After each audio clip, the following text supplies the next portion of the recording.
Rubber Institute also, some big manufacturers of rubbers also should come forward and help with the chambers, AI, RI, or, other chambers. So formulate, a skill development, what you can say, institute, or, educational institute like CPET in rubber also.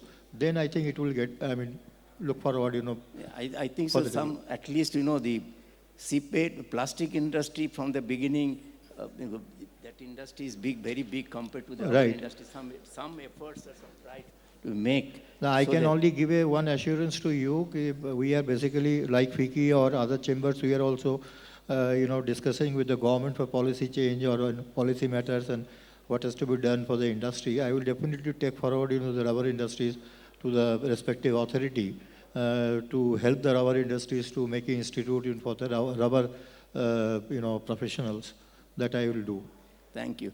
Dr. Goel, let me be, since you mentioned that when you go for a IC engine to hybrid to the electrical vehicle, what are the changes you expect with the auto rubber component? Because beside tire is one of them, do you have engine mounting, hoses, belting, so many things. How do you expect that what type of change you are expecting for auto rubber components when you go for IC to EV? Changes for automotive from IC to EV is more of the requirement which we talk about is the noise, the torquing, the rotational resistance that we require, the mechanical properties of the material that we are using. In case of rubbers that you touched upon, the contact pitch of the rubber is more in terms of EV. This is because the EV vehicles have or are heavier than the IC vehicles. So once the contact pitch is there, then it is expected that around 20% of the wear resistance of the tire is faster in EVs. So if this is the case, once the wear resistance occurs, then we have to improve on the material to have the sustainability over the braking system. Because then again, the braking system would be one of the criteria where it has to be, in automotive we say as a MARWE, which is a safety component and critical to the customer. So these are major components. Yes, definitely in terms of the noise, the inner compartment that because the vibration and the heaviness, we have to adjust the aerodynamics also. We have to work on the interior of the seals, the weather strips that we are using. So that sort of material with their mechanical properties has to be incorporated. So some advanced technologies in terms of research and development is required for such kind of materials. Definitely, in your summarized way, I think you have touched upon all the parameters, but just to focus on EVs when there is a battery, it needs a cooling system. That cooling system is basically requires more sort of HVAC or the components that can cover the batteries around. So these are the major components I would say needs a focused area over once we switch on from IC to EV vehicles. Thank you very much. I will add something. See, there are two types. One is the tire and auto rubber components. As you know, basic difference in IC and EV, that engine will not be there, there will be battery. When there will be the battery, the weight will increase. When the weight is increased, there is no engine vibration or noise. That means whatever the noise will come, it come from the rubber components. So the tire industry has got a challenge is that, the EV vehicles, the present passenger car, the level is around 70 to 72 decibel. And it has to come down about 65 to 68. It is a very tough job. So that all the road vibration, whatever is noise will come from the tire, one point. So the tire industry has got a challenge. Second is other auto rubber components, like weather strips, channel, the bushes, engine mounting, because first and foremost, suppose now 100 odd rubber component is there, it will reduce to 10 to 12. Number of component reduce rubber component in auto. But most important that should be the lighter and stronger. And some of the elastogenic material will be replaced by the thermoplastics or thermoplastic vulcanizers. So new type of material will come. The solid seals and other will be reduced little bit lighter. Today about density may be 1.12 to 1.2. It will reduce less than 1. So it will lighter component may be microcellular structures. Another important come will be the, under the bonnet. So the temperature is now 90, 100 degrees centigrade. But when there will be battery, the temperature should be 10 to 50 degrees centigrade. There will be thermal management system, that the type of the cooling hoses, type of the things will be coming here, it will be very, very tricky. If the temperature range is below 10 or above 50, the battery will be discharged rapidly. So this is a big challenge for auto rubber component manufacturer there itself. Second point is the engine mounting. Suppose first is, as you know, there is a suspension, the rim and tire. The road vibrations and other coming to this. But since engine is not there, the battery will be there. Whatever remaining vibration comes there itself inside the cabin, that has to be taken care of. So this is a big challenge. One challenge is the noise vibration. Second challenge is they have a high torque when you start another. So braking parts or the tire parts, they wear out faster. And same tire, they will give you about 20,000 kilometers less life.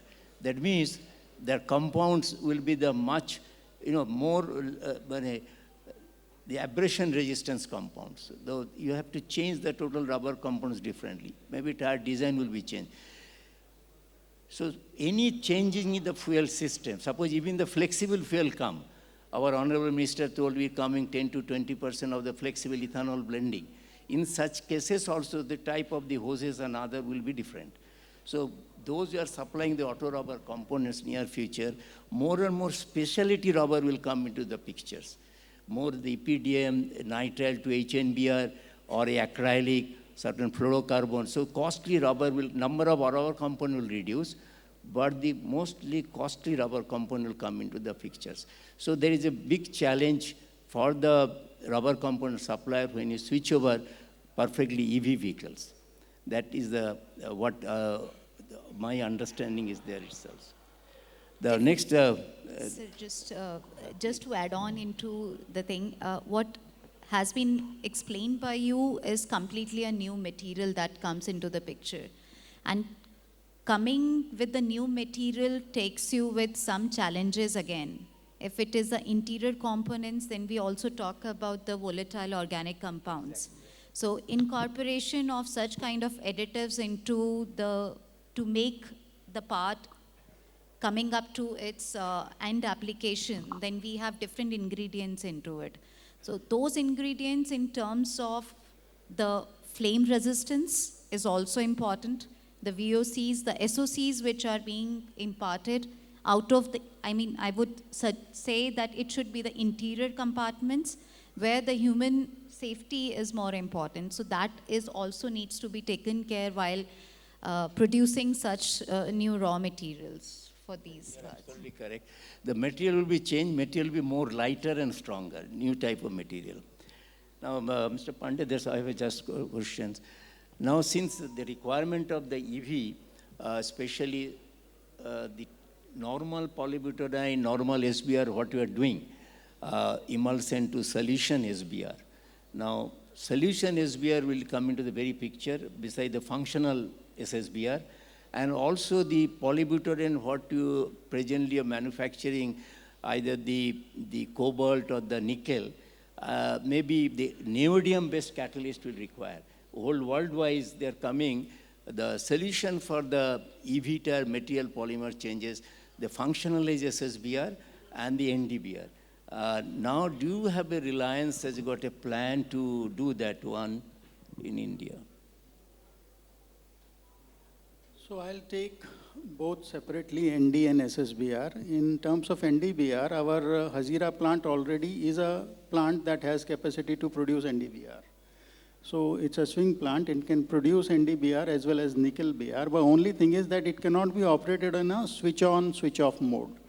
And as we are aware that India is still a net importer of Br in terms of, if we look at the percentage points, probably we are importing 48 to 50% of Br of our total consumption. So if we look at it from the point of view of as an optimization problem, NdBr currently is still slightly less than 25% of the total Br use. And again, what we have seen is that, the growth rates are not very consistent. So while we saw very fantastic growth from from 21-22 financial year to 22-23, 23-24 was a growth of was a year of degrowth. 22% was a degrowth in 23-24.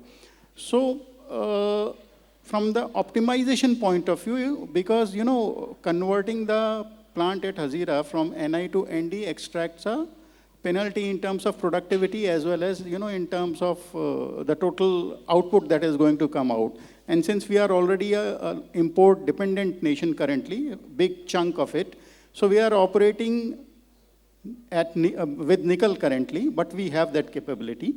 In terms of putting additional capability, we are continuously looking at those possibilities.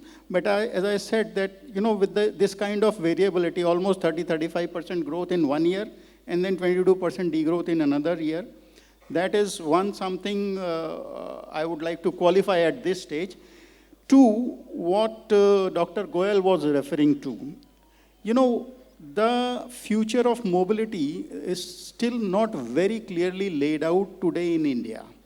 What we are looking at is, as compared to the global rates of adoption of EVs, our, I think, passenger car adoption is somewhere in 3 to 4%. Our two-wheeler adoption is much better, 7% in terms of percentage of sales.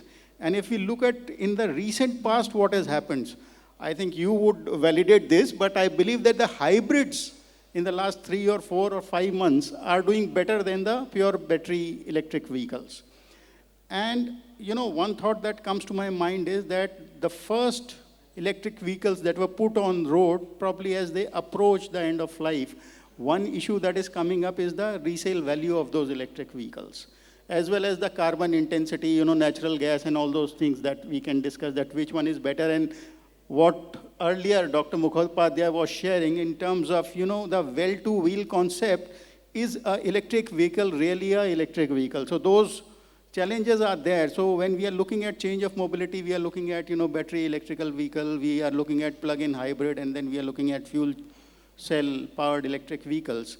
So that visibility, that roadmap has to be a little less hazy, and maybe a milestone-based roadmap for us to, or for the industry to commit more capex in that. But all said and done, this is something which we almost on a quarterly basis revisit. What kind of additional capacities we want and what kind of catalyst system we want. So it's not a closed chapter. We continue to do it, and you won't believe that yesterday when I was traveling to Delhi, I was on a call with some consultant looking at these things, but that's where I'll stop right now. It's still a lot of work in progress. Thank you. And actually what happened, I'm telling you, there is a debate globally that electrical vehicle, when the charging your energy from either from the coal or the other fuel, basically if you see that in urban area, electrical vehicle, yes, people are liking because there is a greenhouse gas emission will be less. But if the total, if you see the carbon balancing, electrical vehicles, say the hybrid or CNG will be much better. But what is a concern, Mr. Pandey, I'm telling you, let us in India, the metros, in winter what happened, like a city like Delhi, it is very difficult to take the breathing. So that means the government in the Siam, they have already white paper, by 2030, intercity buses will be the electrical. By 2047, most of they will be the electrical vehicle. Because by the time, Government of India, the thermal, whatever they are doing, they are trying to go for, as you know, the solars and other, the 500, all these industries like Adani, and everybody is coming with the hydrogens, other alternative sources of energy. Why I'm telling you, the preparedness of such material which is required for and India also passenger vehicle. Today per 1,000 population, we have 35 vehicles. compared to the China is over 175. World average is more than 150. India has to grow. Up to 2060, the Indian automobile industry will grow. Now, if that is the growing, so what is our preparedness as a major polymer manufacturers, whether the technology available for NDBR, number one, and whether the functionalized solution is there, because the consumption will increase, because especially those are tire industry facing a problem, the availability of such material in India.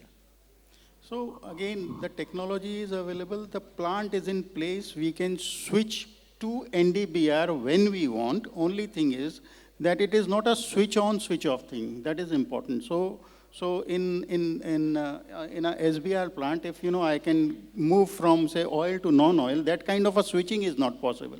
If I switch to ND, that will be it. Now we are well aware that there are long product approval cycles. So probably we'll like to switch when the Indian industry is not starved of NI. And I see that happening in a few years when we'll have some additional NI capacity, we can look at and start producing ND. Technology is available, plant is in place. We have had PGTR also at the time when the plant was set up. We had production runs. Those runs were supplied to the industry, but because of this optimization issue, we are currently operating at NI. Coming to the second part of the question, the functionalized SSBR, again, the deal breaker so far has been the number of grades, the multiplicity of the grades and the generations, which change maybe every 6 months. So that is something that is holding us back at this point of time. But functionalization, again, we are working on it, on the ESBR part of it. It will take some time. Thank you. Dr. Goyal, I think is the last question. Now, the automobile industry, as you know that when you talked about the carbon neutrality, the solution, one of the decarbonization. How you are working with your suppliers what is the decarbonization policy of the automobile industry?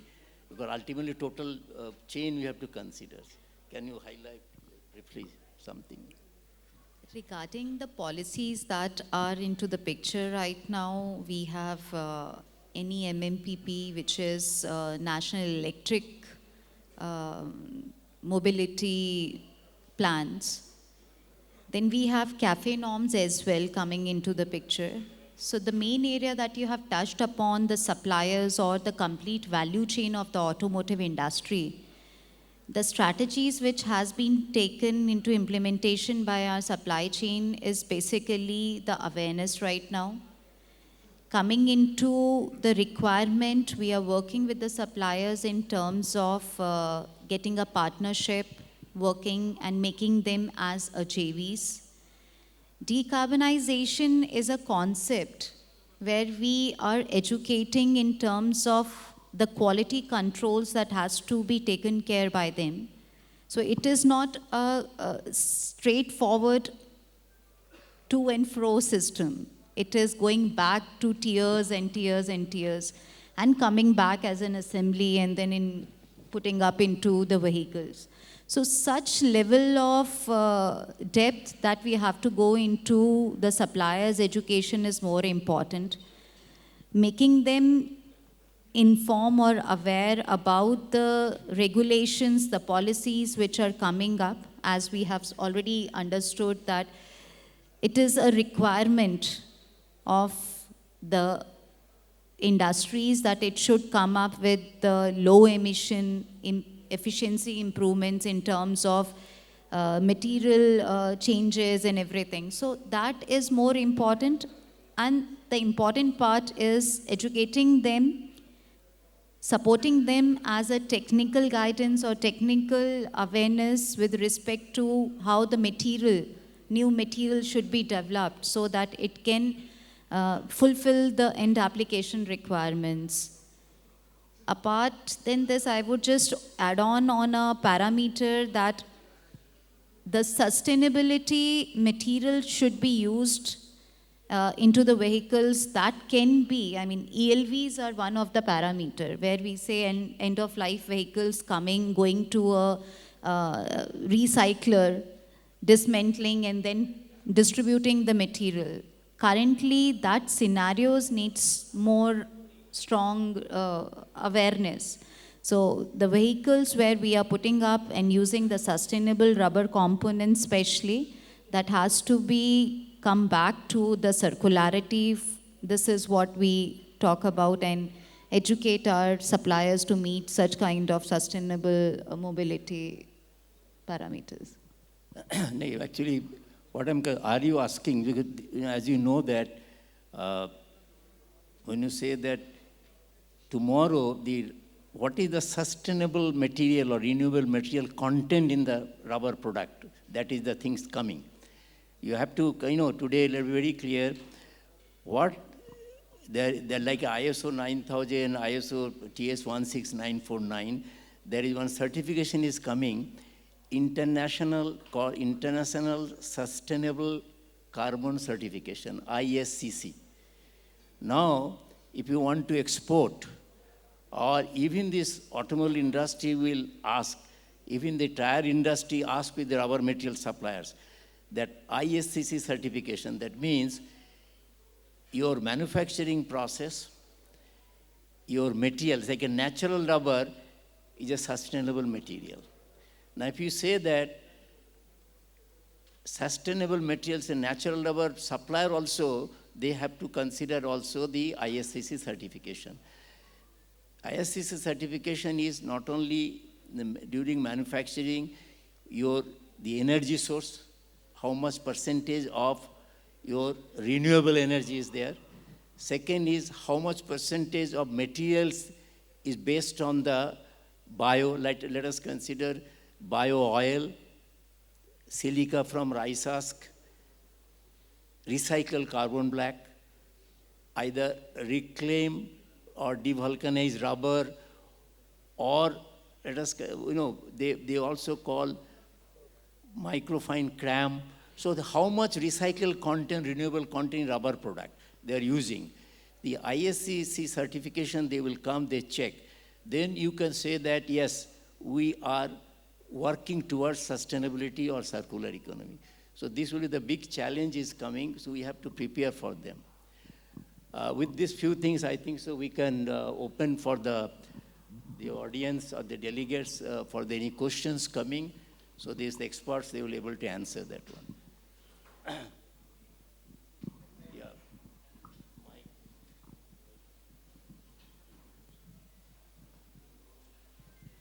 Please Good evening. Your name and organization. Myself, Navneet from ROX International. I have a question with Mr. Indrajit Ghosh. Sir, government provides for a new startup, it's a PM-EGP loan. PM-EGP loan. For the newcomers, I may tell you, for the first time PM-EGP, if you take PM-EGP loan, it's 25 lakhs. Am I correct, sir? And it provides 25% to 30% subsidy, depend upon who is the owner. If it is a male, it is up to the 25% subsidy. And if it is a female, so it's 30%, maximum 30% subsidy. When the loan passes up to 3 years and we are providing the installment regularly, it provides top-up loan that is up to 1 CR. And again for that 1 CR, they provide a subsidy of 15%. Now, it is this PM-EGP is only for startups. My question is, we are already doing the business. What government is doing for us, you will say that government is providing Mudra loan. Recently, up to this budget, before this budget, the Mudra loan was, capping was up to 10 lakhs. Now they increase the capping to 20 lakhs. But for our kind of industry, 20 lakhs is nothing. Because if we're going into the market and set up a laboratory, it will cross to 1 CR. Right, sir? Government was earlier providing up to March 17 a scheme CLSS, which provides a loan up to 1 CR. For 1 CR, they were providing 15% subsidy to all the businessmen. My question is why this CLSS scheme was closed? Because you are motivating for a newcomer, but you are demotivating a current businessman. See, 1 CR and 20 lakhs mudra loan, 20 lakhs is nothing in front of 1 CR. My question is why CLSS scheme was stopped? Send us a application with the facts, what was in 17 and what is withdrawn by the government. We will take up the matter with the government, that's all. We can only say we can take up the matter with the government. This is the problem, MSME, established industries are facing in the market. So how to help the MSMEs? Because our duties, every day basis, we are talking to the government, secretaries, joint secretaries, whatever the reaction coming from the field. We are, talking to them. That's why, the GST is also changed by 8,000 times. So it can happen again, but... 17. Now it is 7 years back. 7 years is too much time. Yeah, actually, what I suggest, And you are representing the government, and we are the part of the industry. We are just requesting to restart this kind of schemes. I think everybody will agree with my point.